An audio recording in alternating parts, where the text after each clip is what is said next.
आप किसी भी मुसीबत में हो, उस पे साईं बाबा की नज़र आपके ऊपर हमेशा रहेगी। और ये कहानी आपको बताती है जो कि 100-150 साल पुरानी है।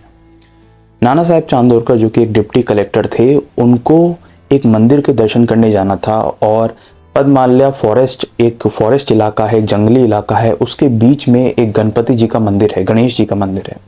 और जो मेन रेलवे स्टेशन है उससे लगभग 10 मील की दूरी पर है वो।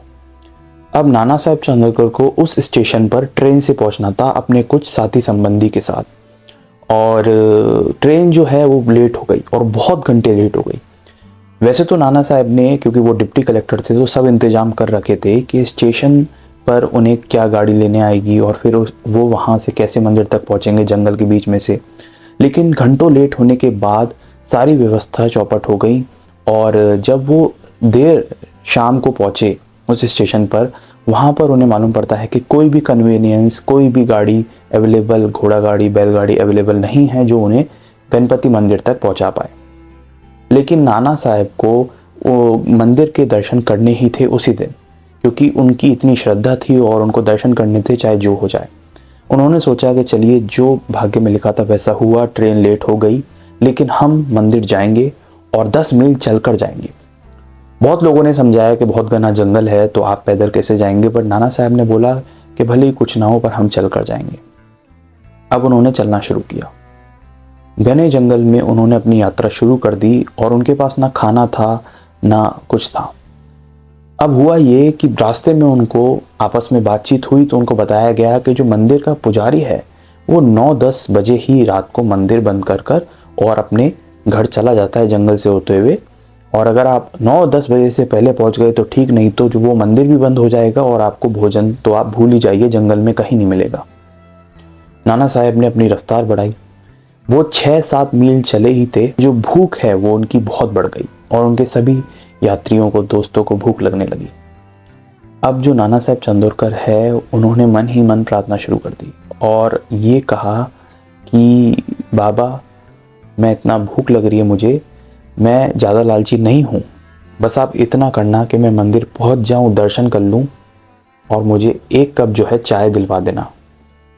तो मेरी बस यही इच्छा है कि एक कप जो है चाय मुझे मिल जाए, जिससे कि जो मेरी भूख है वो शांत हो जाए। यही सोचकर और मन ही मन प्रार्थना करके वो उस जंगल में आगे बढ़ते गए। मंदिर के जैसे ही वो करीब आने लगे तब जो है 11 बज चुके थे और उन्हें बिल्कुल उम्मीद खो दी थी कि उन्हें अब मंदिर में कोई भी मिलेगा या नहीं। तभी मंदिर के पास से उनके पास एक आवाज़ आई, क्या नाना आ रहे हैं? सब लोगों ने एक दूसरे की तरफ देखा। अब सोचने वाली बात यह थी कि जो नाना साहब चांदोरकर हैं वो डिप्टी कलेक्टर थे और कोई डिप्टी कलेक्टर को पेट नेम, घर के नाम नाना से बुलाए, जो कि सिर्फ बाबा बुलाते थे, उससे बुलाए तो सुनकर अजीब लगेगा। लेकिन जो सभी दोस्त थे नाना साहब चांदोरकर के, उन्होंने हंसी में इस बात को उड़ा के छोड़ दिया और फिर उसको रिप्लाई किया कि हाँ, नाना साहब चांदोरकर आए हैं। और वहीं नाना साहब ने भी बोला कि हाँ, मैं आ रहा हूँ दर्शन करने, आप कौन हैं? जैसे वो लोग वहाँ मंदिर के करीब तक पहुँचे तो वो पुजारी बोलता है कि नाना साहब चांदोरकर, आप यहाँ आ गए और आप 11 बजे तक आए हैं लेकिन मैं आपको यहीं मिला। तो नाना साहब बोलते हैं कि हाँ, मैं 11 बज गए, तो आप तो 9-10 बजे चले जाते हैं, तो आप कैसे यहाँ आते?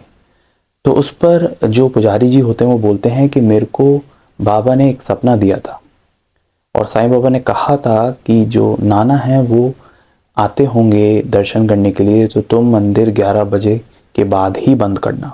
और वो मेरे जो नाना हैं वो बहुत भूखे आएंगे तो उनको एक कप चाय ज़रूर देना। ये बाबा ने मुझे कहा था, तो ये लीजिए आपकी एक कप चाय। जैसे वो चाय नाना हाथ में पकड़ते हैं तो उनके रोंगटे खड़े हो जाते हैं, क्योंकि मन ही मन वो प्रार्थना तो कर रहे थे। और इस प्रार्थना के बीच जब बाबा ने उनकी ये बात सुन ली, ये आवाज़ सुन ली शिरडी में बैठे बैठे, और उनकी व्यवस्था पहले से ही करा दी, वो सोचकर वो भावुक हो गए और अच्छी तरह से दर्शन किए फिर उन्होंने, और बहुत आराम से वो वहाँ से गए। देखिए, नाना साहब चांदोरकर का पूरी व्यवस्था थी, क्योंकि वो डिप्टी कलेक्टर थे, तो ट्रेन से आना, कौन सी गाड़ी से वो जाएंगे, कैसे वो आएंगे, कौन कौन लोग उनके साथ होंगे, उन्होंने पूरी व्यवस्था करके रखी थी।